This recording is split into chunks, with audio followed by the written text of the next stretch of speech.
আসসালামু আলাইকুম ভিউয়ার্স। আজকে দেখাবো ভিমিক্স ফুটবল স্কোরিং সফটওয়্যারের নিউ ভার্সনে আপনারা কি পাবেন এবং সফটওয়্যারটা কিভাবে সেটআপ করবেন। তো সর্বপ্রথম আপনারা যখন আমার ওয়েবসাইট থেকে যখন আপনারা সফটওয়্যারটা ডাউনলোড করবেন, তখন আপনারা এইরকম একটা ফাইল পেয়ে যাবেন। তো অবশ্যই ফাইলটা জিপ ফাইল থাকবে। তো এখানে জিপ ফাইলটা ভাঙা আছে। তো আপনারা জিপ ফাইল পাবেন। জাস্ট আপনারা আনজিপ করে ভিতরে এরকম ২ টা ফাইল পাবেন। একটা সফটওয়্যার কিভাবে সেটআপ করবেন তার ইনস্ট্রাকশন আর মেইন সেটআপ ফাইল। তো কিভাবে সেটআপ করবেন? সেটআপ করার জন্য জাস্ট ফুটবল স্কোরিং সফটওয়্যারে ক্লিক করবেন। ইয়েস এ ক্লিক করবেন। এরপরে আপনি যখন সফটওয়্যারটা কিনবেন তখন আপনার ফাইলের ভিতরে একটা পাসওয়ার্ড পেয়ে যাবেন। তো পাসওয়ার্ডটা দিয়ে জাস্ট দেন। পাসওয়ার্ডটা দেওয়ার পরে আপনি নেক্সট করবেন। এখানে আমার কোম্পানির যত ডিটেইল আছে সবকিছু পেয়ে যাবেন। তো ডিটেইলটা পরে কি ইনস্ট্রাকশন দেয়া আছে, ওনারশিপ কিভাবে, রাইটস কি এর, লাইসেন্স কিভাবে কাজ করে সবকিছু দেয়া আছে। জাস্ট নেক্সট এ ক্লিক করবেন এবং আপনার এই সফটওয়্যার ব্যবহার করার ক্ষেত্রে আপনার কম্পিউটারে মাস্ট বি ই ড্রাইভ থাকতে হবে। সম্পূর্ণ সফটওয়্যারটা ই ড্রাইভে কাজ করবে। তো এখানে অটোমেটিকলি ই ড্রাইভ সিলেকশন করে নিবে এবং নেক্সট ক্লিক করবেন। তারপর আপনি যদি শর্টকাটের প্রয়োজন হয় ডেস্কটপে তো শর্টকাটে ক্লিক করে নেক্সট ক্লিক করবেন। তারপর আবার নেক্সট ক্লিক করবেন। এরপর আপনার সফটওয়্যারটা সেটআপ নেওয়া শুরু হবে। দেন সেটআপ করা শেষ, ফিনিশ ক্লিক করে দিবেন এবং যখন আপনার সফটওয়্যারটা সেটআপ হবে অটোমেটিক্যালি ইন্টারফেসটা ওপেন হয়ে যাবে। এখন ইন্টারফেস যখন ওপেন হবে তখন আপনার ইউজার এবং পাসওয়ার্ড দিতে হবে। তো অবশ্যই ইউজার আপনার ইমেইল এবং পাসওয়ার্ড। আপনি যে ওয়েবসাইটে যখন যে ইমেইল ব্যবহার করে কিনবেন, সেই ইমেইল এবং আপনার যখন সফটওয়্যারটা আপনার ইমেইলে পাবেন তখন আপনাকে একটা পাসওয়ার্ড দেওয়া হবে। এই ২ টা ব্যবহার করে আপনি কম্পিউটার থেকে লগইন করতে পারেন আমার এই সফটওয়্যারে। তবে মাথায় রাখবেন একটা ইমেইল এবং একটা পাসওয়ার্ড শুধুমাত্র একটা পিসিতেই কাজ করবে। আপনি যদি আপনার কাছে মনে করতেন আপনার কাছে সফটওয়্যার ব্যাকআপ আছে, আপনি অন্য পিসিতে ইনস্টল করে আবার একই ইমেইল পাসওয়ার্ড থেকে লগইন করবেন। যদি এই ধরনের চিন্তা করে থাকেন বা এই ধরনের কাজ করে থাকেন তাহলে আপনার স্বয়ংক্রিয়ভাবে অ্যাকাউন্ট ব্লক হয়ে যাবে যা কখনো আপনি ফেরত পাবেন না। যদি পুনরায় ব্যবহার করতে চান তাহলে নতুন করে আবার কিনতে হবে। আর সবচেয়ে মজার ব্যাপার হলো এই সফটওয়্যার আপনি বিভিন্ন টাইম নিয়ে কিনতে পারবেন। সেটা ১ দিনের জন্য হলে নিতে পারবেন, ১০ দিনের জন্য হলে ১ মাসের জন্য, ১ বছর এমনকি লাইফ টাইম এর জন্য আপনি নিতে পারবেন। তো একেকটা পিরিয়ডের জন্য একেক রকমের এটার প্রাইস। তো কথা না বাড়িয়ে আমি মূল সফটওয়্যারে প্রবেশ করি। যখন আপনি সফটওয়্যার কিনবেন তখন আমরা সবকিছু আপনাকে ক্রিয়েট করে দেব এবং সেটার মাধ্যমে আপনি সফটওয়্যারে প্রবেশ করতে পারবেন। যখন আপনার সফটওয়্যার লগইন করবেন যখন লগইন হবে তখন লেখা আসবে welcome back Mizan basic IT. এরপর এখানে দেখুন ৪ ধরনের থিমস আছে। আপনি যেকোনো থিমস ব্যবহার করে আপনি সফটওয়্যার থেকে ফুটবল খেলাটাকে লাইভ স্ট্রিম করতে পারেন। তো এখানে সর্বপ্রথম যখন আমি ভার্সন 2 করেছিলাম সেক্ষেত্রে আপনারা থিমস 1 এর ইনডেক্স ছিলেন। তো আমি থিমস 2 টা দেখাই। আপনি থিমস 2, থিমস 4 যেটায় ক্লিক করবেন ওইটাই বিমিক সহ ওপেন হয়ে যাবে। তো আমি থিমস 2 এ ক্লিক করি। এখন একটু সময় নিবে। বিমিক্স অটোমেটিক্যালি ওপেন হয়ে যাবে এর সাথে। আপনারা এই সফটওয়্যারে কি গ্রাফিক্স পাবেন? বিগ বার সেটস দেখুন, সুন্দর একটা ডিজাইন দেয়া। তো আমি একটু আপনাদের লোগো আপলোড করে দেখাই। তো লোগো ডেস্কটপে আমার আছে আনা। হোম লোগো, তারপরে ডেস্কটপে যাই। ওই লোগো, দেন আমরা টিমের নাম লিখতে পারি।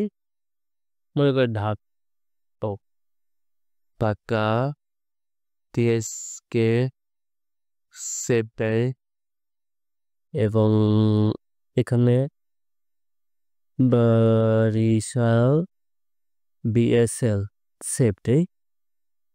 এরপরে tournament name Mizan basic IT, ground Dhaka, match type final, referee MD Mizanur Rahman এবং ডিউরেশন টাইম ১০ মিনিটে দিলাম এবং সেভ ম্যাচ। আমি ফুল ডিটেইল দিলাম দেখুন। এরপর যদি আমি স্টার্ট ম্যাচ দেই আমার টাইমিং শুরু। তো এই সফটওয়্যার কিভাবে অপারেট করবেন এই নিয়ে ইতিমধ্যে আমি ভিডিও করেছি। তো যারা সেই ভিডিও দেখেন নাই, আমার ভিডিও ডিসক্রিপশন বক্সের নিচে আমি লিঙ্ক দিয়ে দেবো, আই বাটনে লিঙ্ক দিয়ে দেবো, সেখান থেকে আপনারা দেখে নিতে পারেন। তো এটা কিভাবে অপারেট করে সবকিছু সেখান থেকে দেখতে পারবেন। আমি জাস্ট আজকে আপনারা একটু জাস্ট টাচ দিচ্ছি যে এই সফটওয়্যারে কি কি থাকবে। তো বাস শেষ দিলাম, তারপরে হলো স্কোরবোর্ড, টপ স্কোরবোর্ড। তো টপ স্কোরবোর্ড যখন আপনি কাজ করেন অবশ্যই আপনার টিম লাইন আপ থাকতে হবে। আমি জাস্ট আপনার ডেমো পারপাস দেখানোর জন্য আমি কিছু প্লেয়ার ইনক্লুড করি, জাস্ট ডেমো দিয়েই। তাহলে save line up, save line up. এরপর আমি গোল নেই, ঢাকা 1 গোল, কোন প্লেয়ার নিল সেটা আমি সিলেকশন করে দিলাম। এবং বরিশাল মনে করি 1 গোল নিল, প্লেয়ার নাম সিলেকশন করে দিলাম। মনে করি বরিশাল আবার 1 গোল নিল, যে কোনো প্লেয়ার নাম সিলেকশন করে দিলাম। ওকে, তো ঢাকা 1 গোল, বরিশাল 2 গোল। এবং আমরা এবার কোন প্লেয়ার কি গোল নিল সেটা দেখতে চাই। দেখুন লোয়ার থার্ড এখানে চলে আসবে কোন প্লেয়ার কি গোল নিল। এরপরে আমরা হাফ টাইম দেখাতে পারবো, হাফ টাইমে কি আছে, রেফারির নাম চাইলে আমরা দেখাতে পারবো। তারপরে হোম লিস্ট, এখান থেকে আমরা হোম লিস্ট দেখাতে পারবো। তারপরে যখন খেলোয়াড় এক্সচেঞ্জ হয়, এক্সচেঞ্জ আপনি করতে পারেন, কি আউট হলো কে ই হলো, জাস্ট এখান থেকে ক্লিক করব। সরি, আমরা এখানে যদি সাবে ক্লিক করি সেক্ষেত্রে এখানে ডাটা চলে আসবে। এরপরে আমি একটু আউট করে দিলাম। তারপরে ইয়েলো কার্ড, যদি কোনো প্লেয়ার ইয়েলো কার্ড পায়, যেমন আমি জাস্ট একটা ইয়েলো কার্ড দেই, দেখুন একটা ইয়েলো কার্ড পেলো। আবার যদি আমি একটা দেই, একটি প্লেয়ারকে আবার একটা ইয়েলো কার্ড দিই, দেখুন ওর নামের সাথে 2 আসলো। সেম ভাবে ইয়েলো কার্ডে ক্লিক করি, হোম ইয়েলো কার্ড, দেখুন যদি আমি আবার দিই ওর নামে 2টা কাউন্ট হবে। এরপর আপনি রেড কার্ড যেগুলোই দেন সেম ওয়েতে কাজ করবে। তারপরে আপনি চাইলে স্টিঙ্গার দিতে পারবেন, অটোমেটিকটা হাইট হয়ে যাবে।